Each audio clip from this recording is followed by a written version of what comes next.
A B C D तथा E F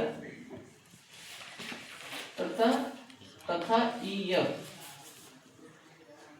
परस्पर बिंदु ओ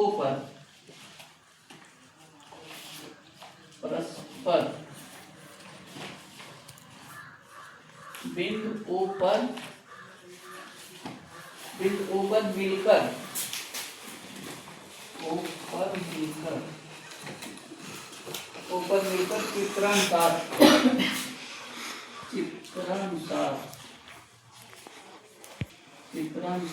कोण बनाती हैं, तब XYZ तथा U के मान ज्ञात कीजिए। तथा U के मान ज्ञात करो। देख लेते हैं चित्र कैसे बना है।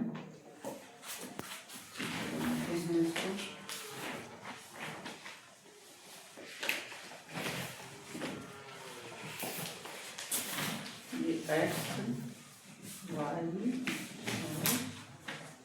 U ये Z और ये 50 और ये B है, ये A हो जाएगा,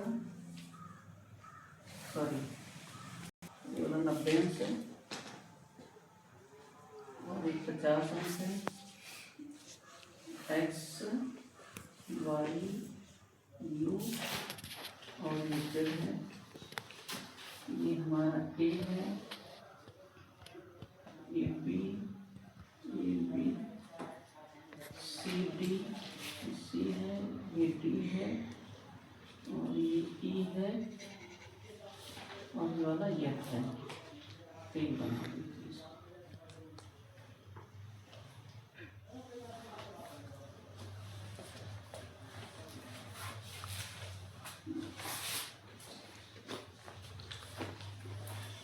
आसान क्वेश्चन, ध्यान से देखिएगा इसको। देखिए यहाँ पे पहली बात, इसमें जो शीर्षाभिमुख कोण है हम उसको सबसे पहले लिखते हैं। शीर्षाभिमुख कोण इसमें कौन कौन सा है? शीर्षाभिमुख कोण,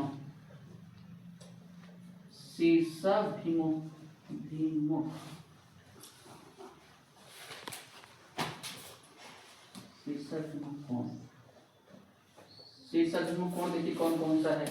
यहाँ पे O है, O तो AOC कोण AOC बराबर कोण BOD एक शीर्षाभिमुख कोण है। और तो AOC का मान क्या है? U है और U किसके बराबर है? 50 अंश थे। हाँ, U का मान 50 अंश हो गया। और दूसरा शीर्षाभिमुख कोण कौन है? ये वाला है। तो ये वाला शीर्षाभिमुख कोण कौन सा है? एक है COE कोण COE। देखो ध्यान दिया, COE ये शीर्षाभिमुख कोण है।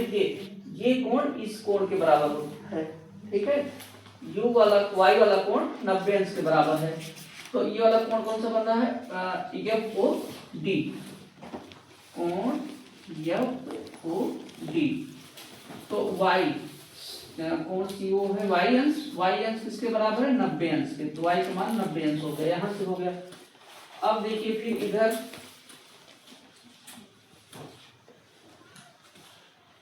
चलिए ठीक है, देखते हैं। ये हमारा कोण AOB, जो कोण AOB हमारा कितना है?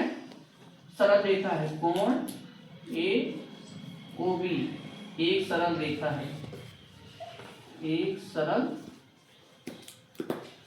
है, और सरल रेखा पर बनने वाला कोण, सरल रेखा है और सरल रेखा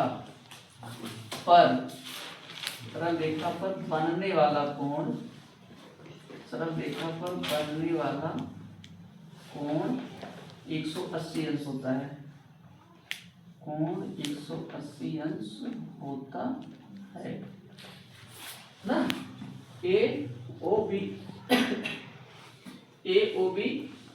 एक सरल रेखा है और सरल रेखा पर बनने वाला कोण 180 अंश का होता है। देखो सरल रेखा पर ये वाला कोण बन रहा है, ये वाला कहने का मतलब कि कोण ए ओ बी बराबर, कोण ए ओ बी बराबर कौन सा बन रहा है, ए ओ एफ, कोण ए ओ एफ और F O D plus F O D plus अगला कोण कौन सा बन रहा है, डी ओ बी, कोण डी ओ बी, कोण डी ओ बी। अब देखिए ए ओ बी का मान 180 अंश है और ए ओ एफ का मान कितना है, ए ओ एफ का मान को ज्ञात करना है, हमको नहीं पता है। और एफ ओ डी का मान एफ ओ डी का मान 90 अंश है, 90 और प्लस कोण डी ओ बी का मान है 50 अंश। तो 180 बराबर ये z और प्लस ये 9 5 14 140 अंश हो जाएगा, 140 अंश। तो z का मान इसको 75 कर लेंगे, तो z बराबर ये 180 माइनस 140 बराबर 40 अंश आ जाएगा, 40 अंश। आप यहाँ लिख लीजिएगा 75 करने पर, 75 करने ना, 75 करने पर z का मान हमारा आ गया 40 अंश। तो कहने मतलब यहाँ पे z का मान आ गया 40 अंश, ये 40 अंश आ गया। अब हमको ये पता चल गया, ये वाला भी पता चल जाएगा शीर्षाभिमुख के हिसाब से। तो यहाँ आप लिख दीजिए शीर्षाभिमुख कोण के हिसाब से, शीर्षाभिमुख कोण, शीर्षाभिमुख कोण, शीर्षाभिमुख कोण कौन कौन सा है, ए ओ एफ, कोण ई ओ बी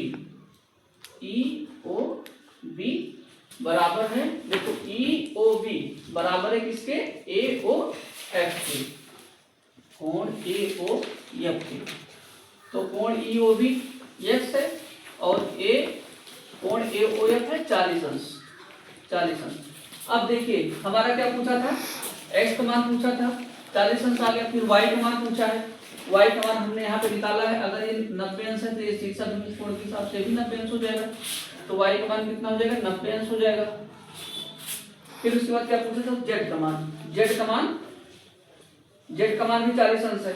अगर x का मान 40 अंश है तो z का मान भी 40 अंश हो जाएगा, z का मान 40 अंश। उसके बाद u का मान पूछा था, ये u का मान 50 अंश, u का मान 50 अंश हो जाएगा, यही आंसर हो जाएगा हमारा।